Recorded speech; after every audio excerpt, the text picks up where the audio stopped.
Hello and welcome to this edition of Diaspora Central Spotlight. With me today, ladies and gentlemen, virtually from Washington, D.C., yes, the capital of the United States of America, is the one lady that is definitely a triple threat. We are talking about an actress, a singer, songwriter, a dancer, choreographer, SHAWN Cosby. Welcome to Diaspora Central. Thank you so much. I'm so honored to be here. Thank you. Hey, listen, a great pleasure to see good folks on Diaspora Central. Finally.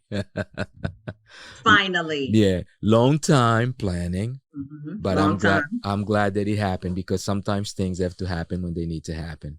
Absolutely. Indeed. Yeah, so how have you been? I have been wonderful. I mean, I've been busy, which is, I think, a good busy though, because busy doesn't always mean good. So, you could be busy and not productive, or you could be busy and not healthy, or you could be busy just thinking you're doing something. You're actually just spinning your wheels in a circle round and round and not accomplishing anything. But I've been busy in a good way. Indeed. And busy in a good way these days is really, really, really good, because it's also difficult to stay busy in a good way. Takes a lot of planning, takes a lot of self control. Yes. It takes a lot of good vibes around you, a good team, takes a lot of good things, and a lot of stuff that we need to talk about today. A lot of preparation so that you're able to meet the opportunities at the right time. Absolutely. Yeah, indeed. Now, you come from a lineage of how can I say, entertainers already, right? For people that would look at you, they would basically say that you already are part of the pedigree. Right?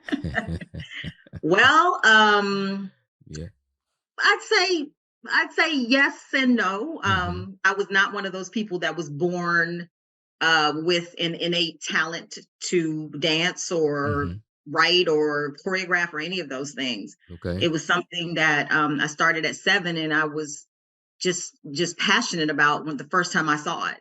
Yeah. And I wasn't really good at it, but I decided that that's what I wanted to do. And so I had to take the major steps to figure out how I was going to be good at this, how I was going to be great at this. Right. Now, so hold on a second. When you say you're not in it, that's kind of, and I know that, okay, preparation and practice makes perfect, but I mean, explain that, because a lot of people, honestly, when they see you do what you do today, I'm surprised to know that, because honestly, I always thought that, you know what, you just came out of the womb already popping. No, I didn't. No. I didn't. And I want to touch on something you just said about, there's so much that we as artists and we as people need to learn better and reteach ourselves, because one of the things that I've heard growing up was that practice and planning makes perfect, but it has to be the right planning, and you need to be practicing the right things in order for it to become perfect. Practicing the right things. Absolutely, because if you're doing a whole bunch of stuff that's not going to get you where you need to be, but you continuously doing it every day on the repeat cycle, it's still not going to come out perfect. Right. So yeah, I did not have the flexibility of a dancer. I didn't have the keen eye of a choreographer. I had never written anything. I was not, a lot of writers start from poetry. I was not writing any poetry, was not writing any songs. It was just the passion that I had for it. I wanted to study the greats, and that's what I did. I focused on the people who lay before me that were the greats. I studied Debbie Allen up and down and up and down. Of course, Michael Jackson and Fred Astaire, Frank Sinatra. I studied the greats of theater. I loved Shakespeare. I studied all of that and was trying to figure out how these ingenious minds became geniuses. Right. And they were practicing the right things, planning the right way, and they were passionate and they were persistent. And that's what I grew into becoming. Right. Now, and all that doesn't just happen, right? You have that guidance that actually takes you there. And you had those pillars, you had those pillars in your life. So let's kind of start by actually talking about your place of birth and the individuals responsible for your birth, the parent. Well, my mom and my dad. Mm-hmm. So I was born and raised in Maryland. Mm-hmm. Well, born in DC, but raised in Maryland. Okay. And I think my mom, well, I grew up in a household because my mother is a writer and a director, and she graduated from the College of Conservatory of Music Mm-hmm. and with a master's. And she also was a teacher at University of Maryland, and then she headed up several drama departments. Okay. So, and now she sits on the State Board of Theater. Hmm. So I have a big shoes Right. in front of me. There was always musical theater in our house growing up. There was always plays and movies and all that kind of stuff was always a part of my upbringing. Mm-hmm. I remember in the summers we used to get, as kids, we would get bored. Right. It's summertime, we always wanted to be entertained, and my mom used to say to us, "You're bored? I want you to go upstairs and write a play." There you go. And we would have to use our imaginations to write these plays and write these short stories. And my brother and I would be sitting in our room writing and fictitious characters and making things up. Right. And at the time, we were hemming and hawing, but at the same time, she was also challenging and stimulating our creative minds. Mm-hmm.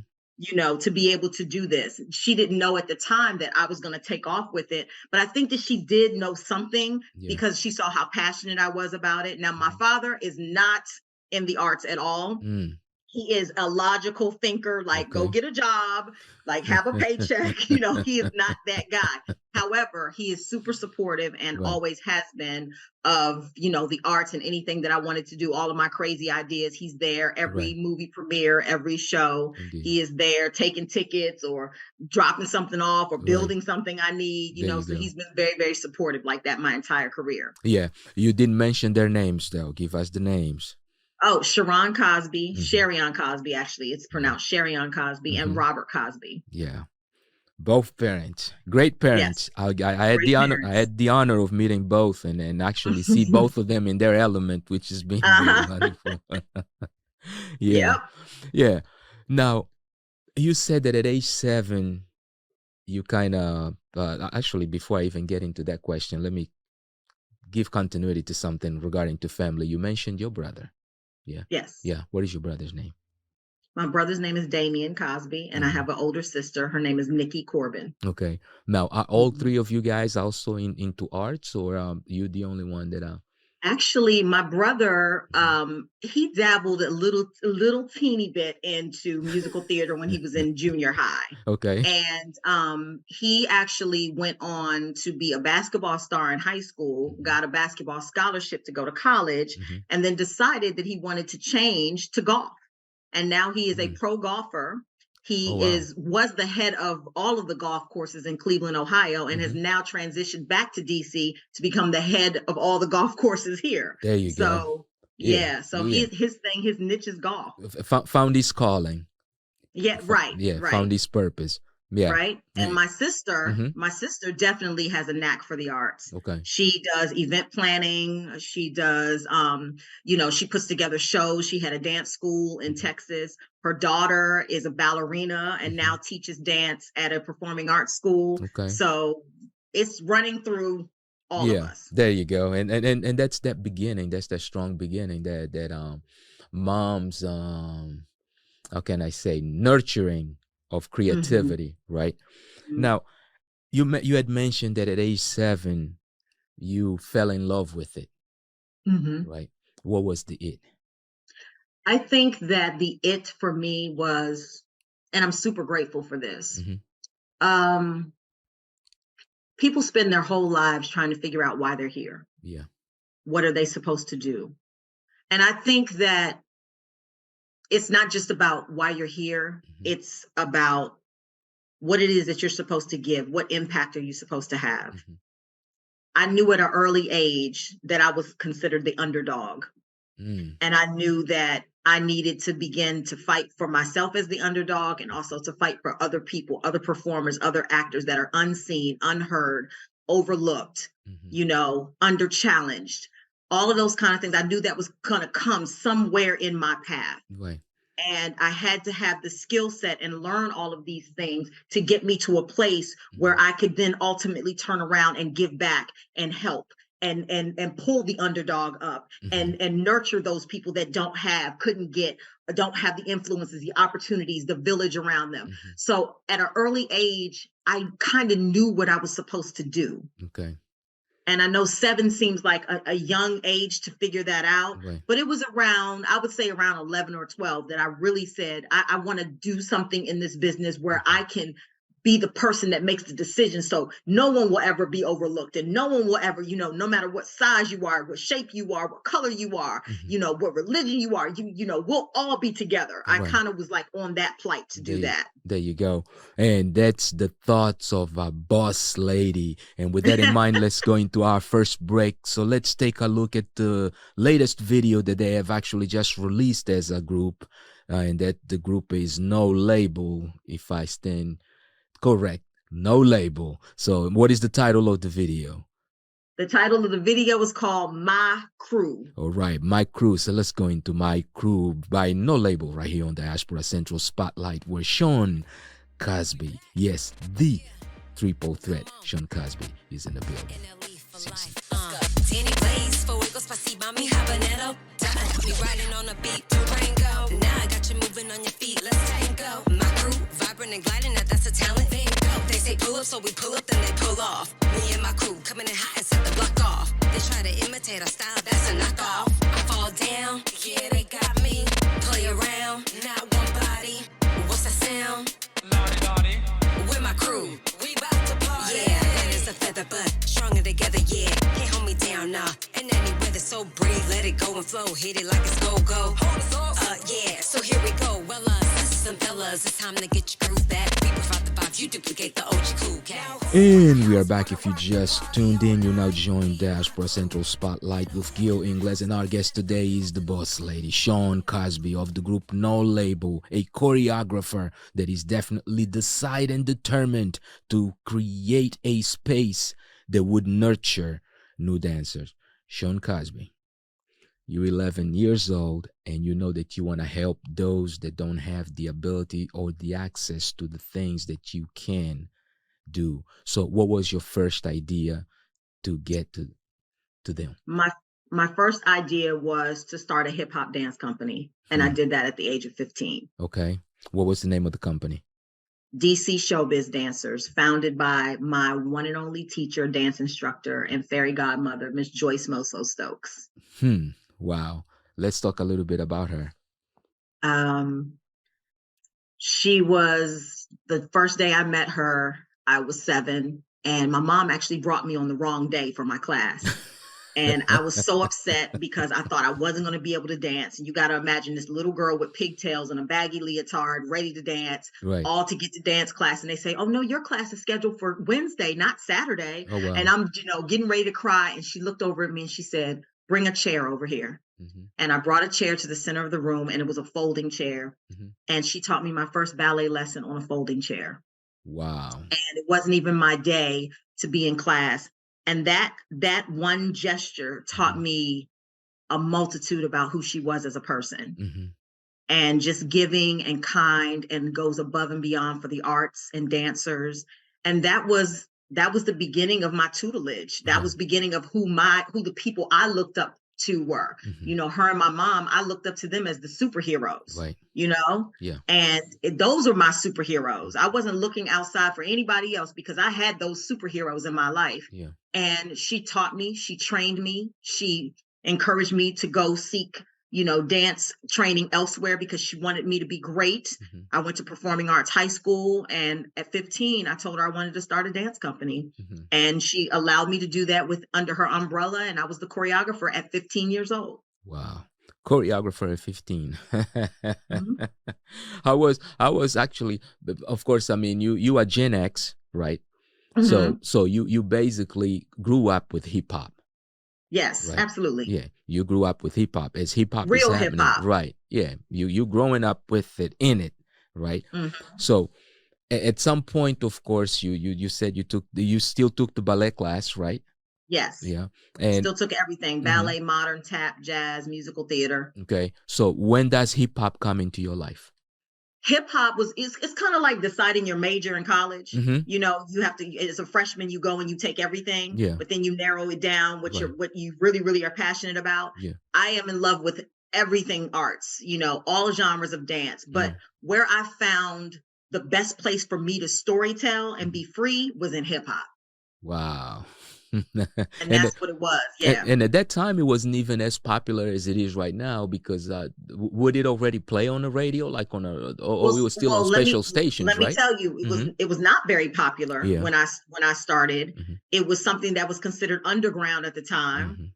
It had a lot of stereotypes that went along with it, you know, that it was violent and it would make you do things you shouldn't do, and the clothing was this, and the, you know, Right. and just the stereotypes that went around that.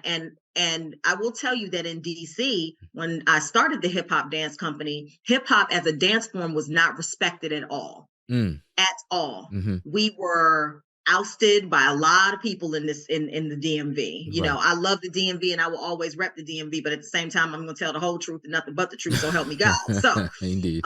we were ousted by a lot of people in the DMV. We were not respected. We had, again, it was that underdog thing. Right. I had to climb that ladder to earn the respect. Like put some respect on the name, you know.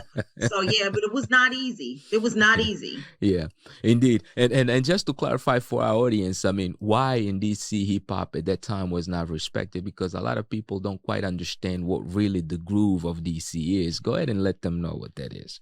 So the groove of DC is one of the best places for the cultural just diversity and just the freedom of it. And we really express how we feel and how we live and storytell through hip hop, through go-go. You know what I'm saying? Yeah. Through go, like it's nothing like a good go-go beat when it cranks and it hits the right way. Like Right. it's nothing like that. And so the DMV is known for, of course, go-go, but it also has a rich heritage in hip hop. Right. And the hip hop community was huge in DC. Indeed. There was hip hop companies at that time. Culture Shock was Yep. here. You know, it was a lot of hip hop companies here. And it was just a way for us to really tell the stories of our everyday life. You know what I mean? Indeed. And in hip hop, you can make a song about walking from the corner to the store. Yeah. You know what I mean? It's like your everyday life that everybody can relate to. Indeed, indeed, and that's one of the interesting things about hip hop. Of course, today celebrating 50 years, right? Yeah. This is the 50th year of this form of music that has come from underground and become actually the driving force pushing pop culture.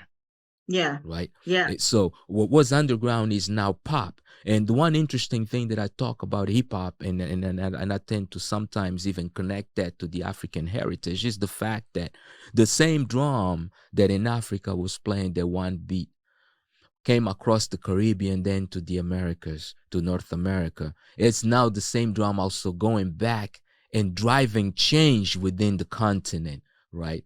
So now it's like finally, as a culture, we can consider ourselves one under this hip hop culture, right? Interesting enough. Yeah. So you go into your first hip hop class. How is SHAWN feeling and what is SHAWN thinking? In my first hip hop class, Yeah. or me as a choreographer? In my first your actual first hip hop class, like the first time you walked into a hip hop class, or when you first time I walked into a hip hop class, I really didn't know what it was. You know, I knew I loved hip hop music, but you know, transitioning that into movement was something completely different. Okay. And there's something that we used to do called a cipher, and it's in hip hop music. Rappers, artists know that as the cipher was where you get together and you kind of battle, you battle rap, you freestyle, right? Same thing in dance. The very first thing that they had us do was put on music, and they put us in a cipher and they said, just, you know, freestyle. And I'm like, freestyle? What do you, it's your freedom and your style put together. Freestyle. And so I was like, oh, so I'm gonna go out here and just do what I do best. And you know what I mean? And I just felt such a sense of like, yes, Yeah. And then the groove that you get, Mhm. it's just in the pocket. It's that groove that you get. Right. It's nothing like it. Yeah. It's nothing like it. The one thing I guess that we can say is that you loved it enough that it made you a choreographer. Absolutely. Yeah. And you become a choreographer. What is the first gig that actually you choreographed, and how did it come about? So I was the person that was dancing no matter where I was going. Mm-hmm. I mean, in the car, out of the car, walking down the street. If I hear or if I hear something in my head, I'm doing it, right? Yeah. We're downtown with my mom, Mm-hmm. and we were probably going to a show or a production or something at the theater because she was big on taking us to the theater. Mm-hmm. And I'm walking down the street and I'm just freestyling. And this guy walks up to my mom and he says, "Is this your daughter?" And she says, "Yes." And he said, "I like what she's doing." And she said, "Okay." He said, "I may have an opportunity for her." Mm-hmm. And my mom's like, "Yeah, okay." Right. And he hands her his card and he says, "Please give me a call tomorrow." So the next day my mom calls him and he says, "I'd like you to bring your daughter over to a rehearsal that I'm having because we're getting ready to do something really big." So my mom brings me over, and of course she's a little skeptical because at that time, you just Right. don't know with people. Yeah, a lot of two-finger Okay. productions, right? Like they used to say in Living Color, right? Two-finger productions. Yeah. Yeah. And I walk into the rehearsal and I'm looking at all of the musicians from Rare Essence. Mm. And I'm looking like, okay, what am I about to embark on? And the guy sits me down and he says, "I'm their manager." And he said, "We're getting ready to do something really huge. We're getting ready to release a video called Work the Walls. And it's a video that we really want to take beyond DC. And we would like for you and your other dancer we'd like for you to choreograph it and perform in the video." And I was like, "A music video with Rare Essence? Oh my God." You just Oh my God. you just become the star of the city, the star at school. Like no one can talk trash to you. You are the it now. Gosh, that experience was like, and I remember they brought the film crew from LA, Right. and it was the dead of winter, and we were outside in these little shorts and little jackets, and we were doing this thing, and it was always bigger than me, Yeah. And I was able to bring my two homegirls on, and they were in the video. And I will never forget the first day the video aired on BET, and I lost it. Like,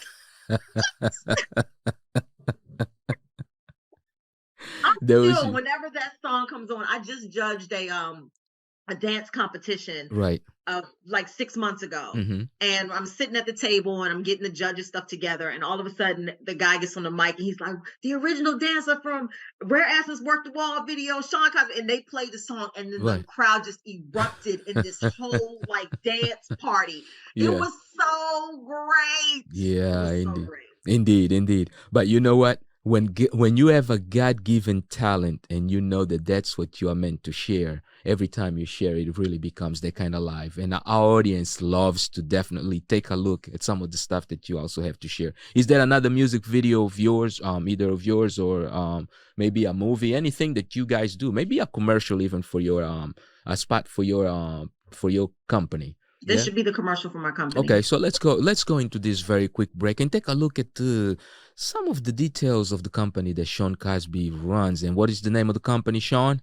Center Stage Academy for the Arts, better known as CSAA. There you go, right here on Diaspora Central Spotlight. We'll be right back. You got the rhythm in your bones and the movement. Baby, why you alone? Are they foolish in this club? Can you see Shawty grooving in this club? Trying to take you around the world like an IB girl. Money ain't an object, but I got real pearls. Keep dancing like that and don't get what you deserve. You with that little mama, somebody come get her. Ooh. Dola, east side woman. You the real thing, crisp like Coca-Cola. Make them follow in your footsteps, girl. Make the fellas bring next, talking who's that gal? Yeah. Dola, moving like that, you gon' get my dollar. You so bad, girl, I had you all up. I just wanna dance with somebody's daughter. Ain't nobody in this club can move it like Dola, Dola, Dola. You move it like Dola, Dola, Dola. Move it like Dola, Dola, Dola. Move it like Dola. Ain't nobody in this club can move it like Dola.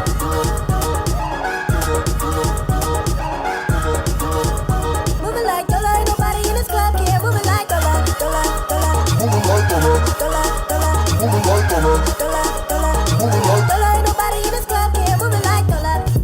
And we are back. If you just joined us, you're now tuned into Diaspora Central Spotlight with Gil Ingles, and our guest today is SHAWN Cosby. Yes, the choreographer, singer, songwriter, business lady, entrepreneur. SHAWN, your company. What did Yes. we, of course, know where their inspiration came from? You wanted to provide something to people that didn't have the opportunity or the access to those things. How difficult was it for you to actually execute that dream? It's very difficult. It's difficult on a day-to-day basis. Yeah. You know, nothing that you will ever do that is part of your purpose and your vision is going to be easy. It's just not. And if it is really part of your purpose and your vision, you are the sacrifice. And so that's a hard pill for a lot of people to swallow, because they say it's a vision, they say it's a goal, they say it's a dream, but they don't want to sacrifice. Right. And you are the sacrifice. Yeah. You know, my mom and I, when we co-founded Center Stage Academy for the Arts, we were dropping it in a place where there's nothing. Yeah. There's nothing for our Black and brown children. Wow. There is no outlet for those musical theater kids, those kids that want to sing, dance, and act and do production. There's no outlet for that. And we knew dropping it in a space where there was nothing was going to be difficult, but that was what God wanted us to do. Right. And so that's what we did. Yeah. And, you know, it is a challenge. It's a challenge to be recognized, because you have other theaters and other places that are more affluent, that don't necessarily always give the quality or care about our Black and brown kids, but who have the money and the grants and the financing and the opportunities that we don't necessarily have right now. Yeah. I preface right now because I know what God is going to do, and I stand totally on his promise and his word for what he said he's going to do. Yeah. So we are waiting in expectation for God to do what he said he's going to do. Right. But sometimes it does get difficult because you weigh what other people are doing or not doing against what you're giving. And sometimes the math doesn't add up, right? You know, and that is difficult. Yeah. And that's difficult for all of us. That comparison thing is a big, big deal, Yeah. You know, and we're out here every day trying to create opportunities for the world to see these talented kids and these talented youth and these talented teens and these talented young adults, trying to get them on screen and on camera and in shows and in off-Broadway shows, basically into a world that was not created to include us. Right. And so we have to break down those doors and knock down those walls to even get in the room. Indeed. Now, and you of course, I mean, have really made that one of your missions, because that's actually how I met you, right? Through Exposure Entertainment, at a time in which, we've been family for a long time. Can you believe it's already been 20-something years, you know? It's already been 20-something years. And I remember the first time that I came to you and I said, hey, SHAWN, I really need to get dancers into this performance that we're doing at Zanzibar for bongas. And my brother's group was opening for bonga, and it was like, and you were like, okay, so what do we need to do? I was like, look, you know what y'all need to do. You guys need to dance. You're gonna hear the music and just go as you feel like going. You were like, okay, let me have the music. I handed you the CD. You took that thing. I never asked you what you were gonna do or how you were gonna do. I just know that it came time to perform. You guys killed it. Bonga, let me tell you, the guy that you guys opened up to, that man is now 80 years old. He is the African musician, I believe, with the most albums, songs published. Yeah. B-O-N-G-A. Let me give you something else. He is the guy that even Will Smith claimed in an interview that he wakes up to his music every single day. Wow. I'm not lying. Go online, just Google bonga space Will Smith waking up music or something. Wow. Yeah. So he's really a legend, right? And sometimes as we grew up here in the diaspora, for us to completely understand the impact of what some of the musicians of the homeland really have throughout the world becomes very difficult because our struggle here was kind of like different. Even our focus was like entirely different. Of course, today with technology, I mean, we were looking, this was almost that was 2005, so almost 20 years ago, right? Now in 2023, with technology at our hands, we feel definitely more into a, how can we say, into a tribe, right? It's a lot easier to find our tribe and find ourselves in that community. But you have always had that nick touch of actually getting people, and I don't want to say just people, of getting the right people together. So now I'm going to give you another accolade. And I don't know whether people have already told you that, but you bringing Tim Wilson to Exposure Entertainment completed a lot of things for the continent, okay? And I like to start things the right way and do them the right way, because sometimes if we don't tell our stories the way they really happened, people then try to tell interpretations of it, okay? Tim Wilson, or Black Magic Tim, comes to Exposure because of SHAWN Cosby. Tim Wilson then becomes one of the most, okay, revolutionary filmmakers for the diaspora USA and Hollywood, right? Because at Exposure, then he finds the other Africans that were also doing things for the continent. So for that, and in the name of the continent and on behalf of every African immigrant, and maybe even first generation, and on behalf of the diaspora that is all of us, I want to say thank you for being that person that always shared talent. Really. Yeah. Don't cry, SHAWN. Don't cry. Because if you cry, I'm going to cry. Gil. Don't do it. Don't do it. Yeah. No, but thank you. Because that was big. That was big. I worked with him, and trust you and me, that was big. That was big. And I know it was Paparazzi, The Eye in the Dark, and then it was One Night in Vegas, right? Yeah. Yeah. I mean, we're talking about a 6-page article on the Washington Post magazine on a Sunday, right? We're talking about these are big things that we don't realize, and these are things that took other people really initiative, other people's giving of self and of sharing their resources available, because not everybody does that. So you own a piece of what we consider the diaspora. Okay. Thank you so much. To God be the glory. Thank you. Amen. Amen. You done plenty for the continent. You done plenty for the continent. You continue to do. Now, let's talk a little bit about your company. Currently, of course, you have several projects, including movies and everything else going on. Yes. Yeah. Yes. Tell us a little bit about it. So I wrote my first feature film in 2012. It actually was filmed in 2017. Right. It was the #1 streamed film on the ON channel for about 8 weeks. Wow. The name of the film is Those We Don't Speak Of. It's kind of a thriller Christian film, faith-based film. It talks about a young girl who goes off and finds success, and something brings her back home, and you find out why she left home in the first place. It deals with a lot of issues that we've seen, within the church, wrapped up in the church. Right. And it deals with the difference between religion and relationship, and which one you really need to be nurturing and having with God. Yeah. So that film was done in 2017. And then the pandemic hit in 2020, and we were all sitting here wondering what we were going to do, especially as artists. Right.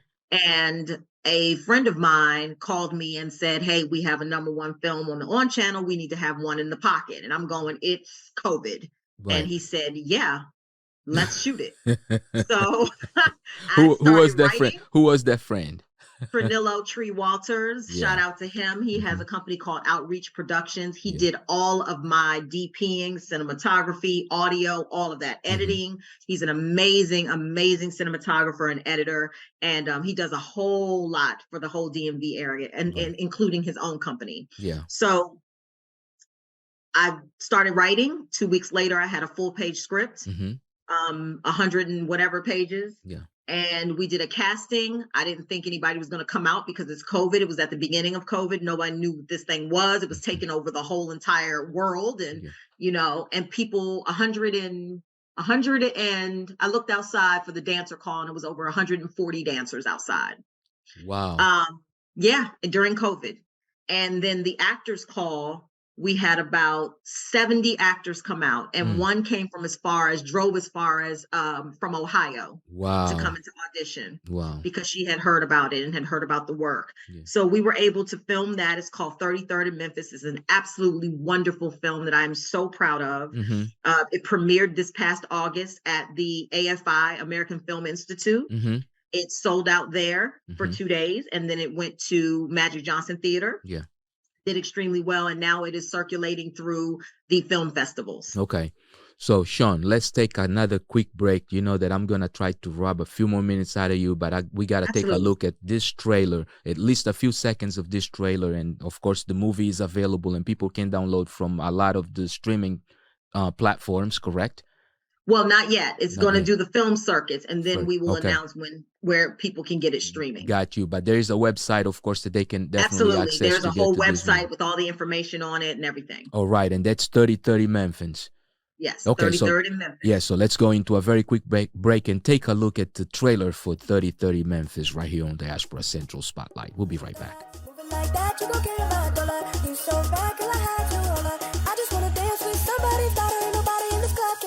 You see Jupiter Crew annihilate those dancers last night? It was embarrassing. And live too? Jupiter Crew is dropping a challenge video in 10 minutes. I gotta see it live. Jupiter Crew. Dance is all I think about. And I can't turn it off. Mind this ballet, bro. Sometimes everything you want ain't what you need. I'm Jax. I saw you dancing yesterday. Looks like you got some skills. Aren't you scared? Not just of your mom, but this whole thing.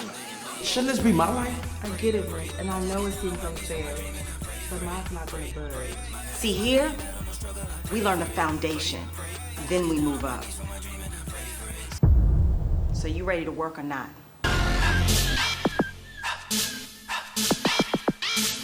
Jupiter Crew's never been beat, right? So when we beat them, they'll never post it. Your academy accepted a challenge, and we didn't come here to talk, so let's go. What's up, She said move. Heart was in the right place. My heart?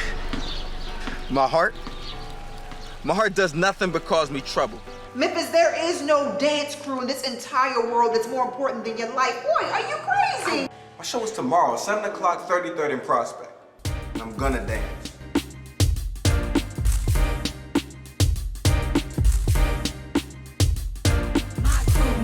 My crew, what? Me and my crew. And we are back. If you just joined us, you're now tuned into Diaspora Central Spotlight with Gil Ingles. Yes, it is Shawn, that triple threat, SHAWN Cosby, that I told you guys about. Yes, a boss lady. And when I talk boss, I'm saying real boss. Because there are people that claim to be bosses, and there are bosses. You're not a boss until you created bosses. And you have bosses around you. And she has definitely done that. She has impacted the lives of many around her, including myself. Oh, sure. SHAWN Cosby. Yes. Movies. Movies. Production. Mm-hmm. Dancing. Mm-hmm. What else is there that Shawn wants to do that is not done yet? Of course, you got albums or singles, and no label it's not done an album yet, but you guys have done a single, right? Yeah, we've done. Yeah, you done singles. Yeah. You done singles, yeah, not an album yet.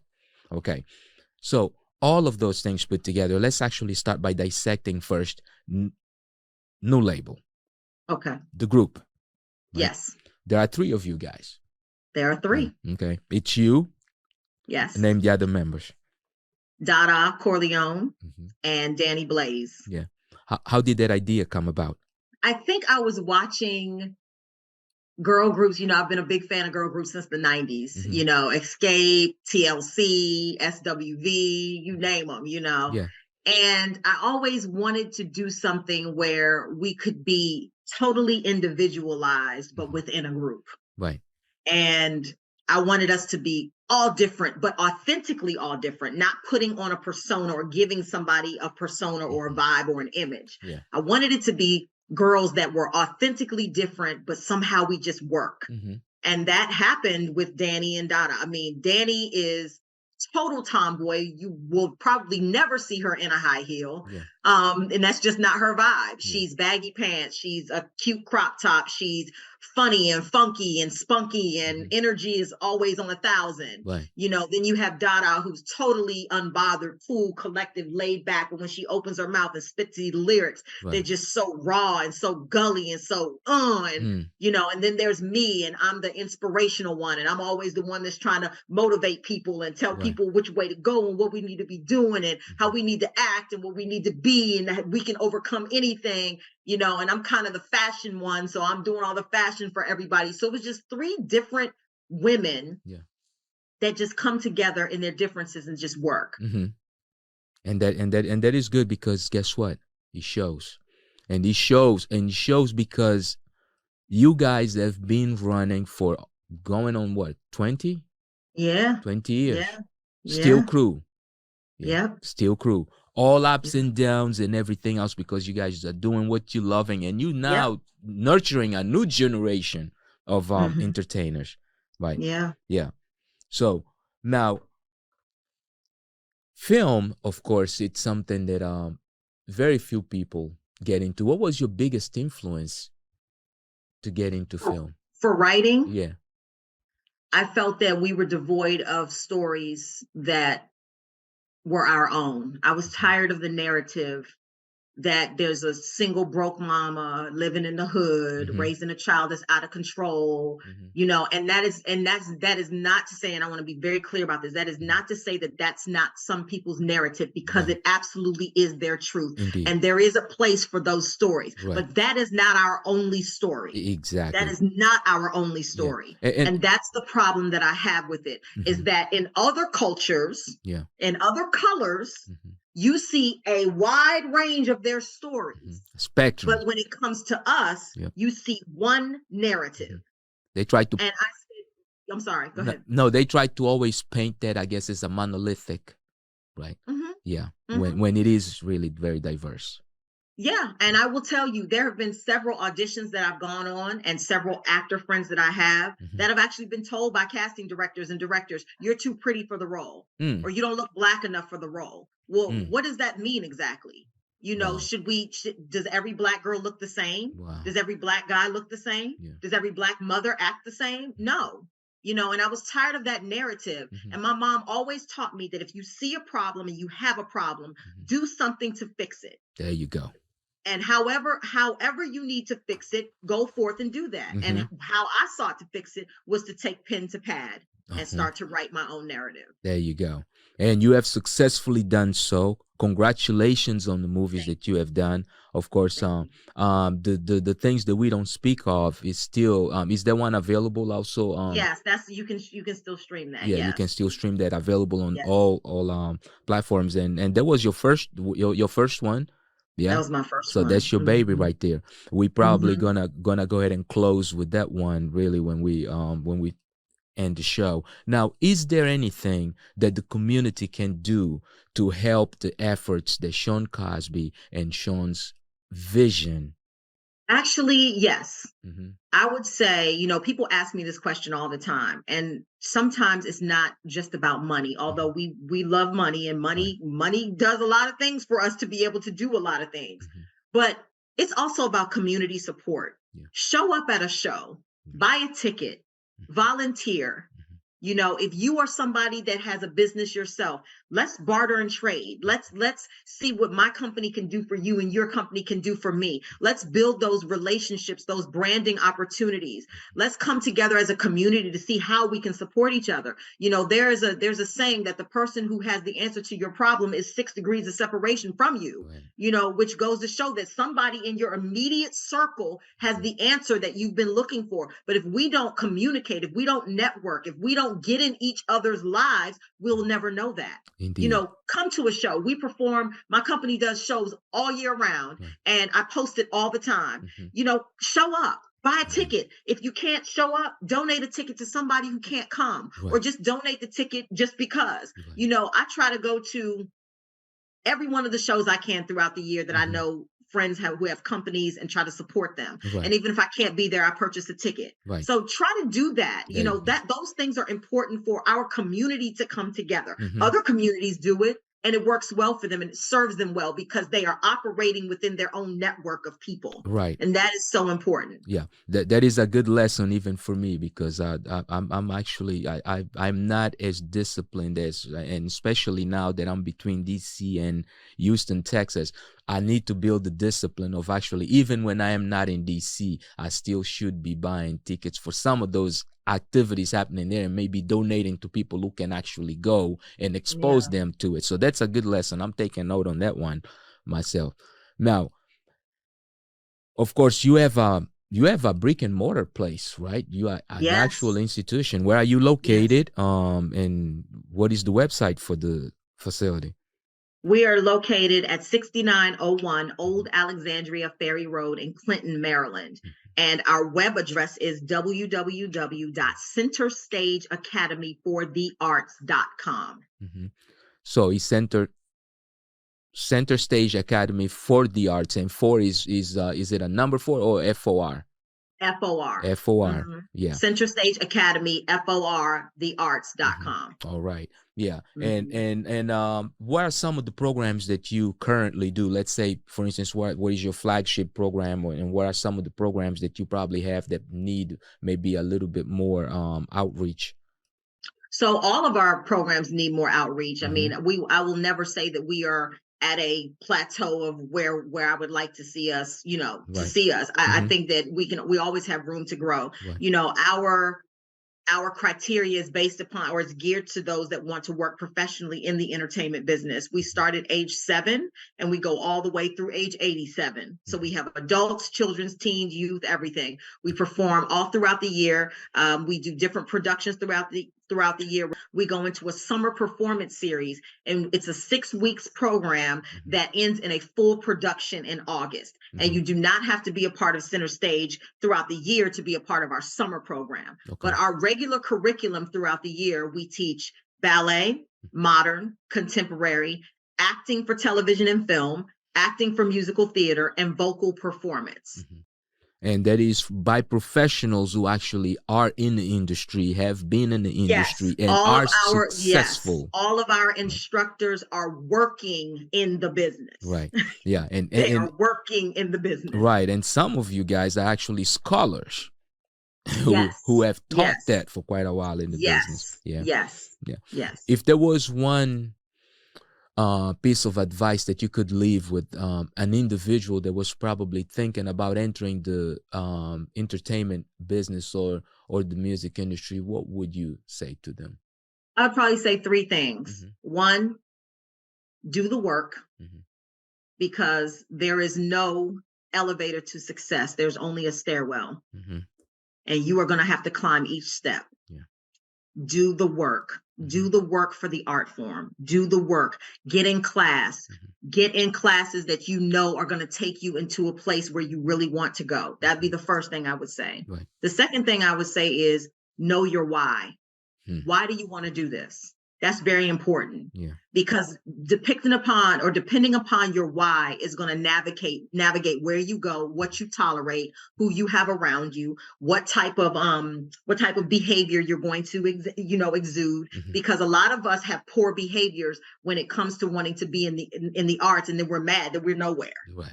Well, you don't study, you don't go to class, you expect everything to be handed to you, you're unprofessional, you don't have any of the tools that you need to have. So you're expecting something that's not going to happen because you're not prepared properly. Right. So know your why. And then the third thing is, who are you without this? That is very important. You have to know who you are without this. Because this should not be your sole life. This should be something that's added to your life. That is so important, because you're going to hear 50 million no's. You're going to have 50 million doors slammed in your face. You're going to have 50 million people tell you you cannot do it. It can't be done. You're not good enough. No, they're not looking for your type. No, your time has passed. You're too old. You're too this. If you know who you are Without this, again, once you get it, it's an extra added bonus. And those no's don't hit you and destroy you. Yeah. They hit you and propel you. There you go. Yeah. Now, last and not least, of course, the importance of education for people who are actually searching a life in the entertainment industry. Yeah. Talk to us Very a little bit important. about it. Very, very important. I think that you need to be educated, not just in school, but you also need to be educated in the genre and the fields that you want to get into. It's very important to know your history. All of my students have to know who came before them. They have to know those performers that came before them and paved the way, because you did not get here by yourself, and you will not sustain yourself by yourself. It is those that have come before you that may not have even seen success like you may see success, may not have gotten to the top, got a Grammy, got a Tony, got any type of award, but they opened a door and they kicked down a roadblock so that somebody like you could succeed. Know you who lays before you. Gratitude and gratefulness will take you places that talent cannot. That's a quote. That's a quote for the day. SHAWN Cosby. Man, Yes. I can't. Oh, wow, lady, I'm telling you right now, I cannot thank you enough for No, taking time thank out of your you. busy schedule and give us the opportunity to share this moment. I'm humbled. That's what I can Me say. too, Yeah. Gil. Thank you Back very at you. much. Yeah, thank Back you. at you. You know that I love you, and listen, I love you. and whatever necessary, we're here to support whatever efforts you have going on. As always, you know, I'm nothing but a couple, 10 digits away, right? And I want to say congratulations on everything that you have been doing. I don't think I've had the opportunity of us actually to do this publicly. So to me, it's really this opportunity to say congratulations. I've always admired your skill. I've admired your desire to succeed and help others succeed. And you have been successful at doing that. You know what? Thank you. If there is a book one day to be written of members of the diaspora in the DMV, your name is definitely in that book, because telling that story without you will not be a true story. All right. Thank you. Yeah. Thank you. Are you at some point planning about going to the continent? Yes. Okay. Take What me. country? Somebody take you? somebody Okay. look it up. Listen, I'm gonna make you an invitation right now. I'll make you an invitation to visit Angola. Okay. Although it's not a country that speaks English, I know that it is a country that has already seen your work, of course, before, and is a country also that will definitely appreciate your vibe, because they are very creative people, and currently they doing a lot of stuff in the arts. I mean, it's a country, was one of those late bloomers, and it's definitely up and coming. I mean, of course, from Angola, you know Paul G, one of the guys that has been here before, right? so that's the country, and I honestly think that it would be a good country for you to visit at some point. So we'll keep this conversation going and see if we can do something, yeah, because there may even be something that we can probably even try to coordinate, maybe with some of your students also, to go experience. Well, I'll tell you this right now, right here, you got it on tape. I accept. Thank you. I accept. Let's do it, and let's do it big. Let's take some of these students over there. Let's teach. Let's perform. Let's do it. Absolutely. Indeed, because these exchanges help a lot. Really, they do. They help a lot. And there's an initiative also that is going on in Houston, Texas, which is SED Institute, the Pan-African Library. I don't know if it is a place that you have been to before, but I will plug them right now and tell you, if you do visit Houston, Texas, do not leave the city until you go and you visit the SED Institute Pan-African Library. And SED is Society for Africans in the Diaspora. Okay. That sounds good. Institution is the institution that is making sure that individuals such as yourself can share their journeys, and they can be documented in a place where one day we can actually go and get an archive. All right. And I know that you come from a lineage of greatness, SHAWN Cosby, because it shows. And I know that a child of God will never fear the devil. So, my sister, thank you very much. And until next time, for all of you that did listen to this, remember, there are no elevators to greatness. You got to walk, step into it. So until next time, Keep your shine. Peace.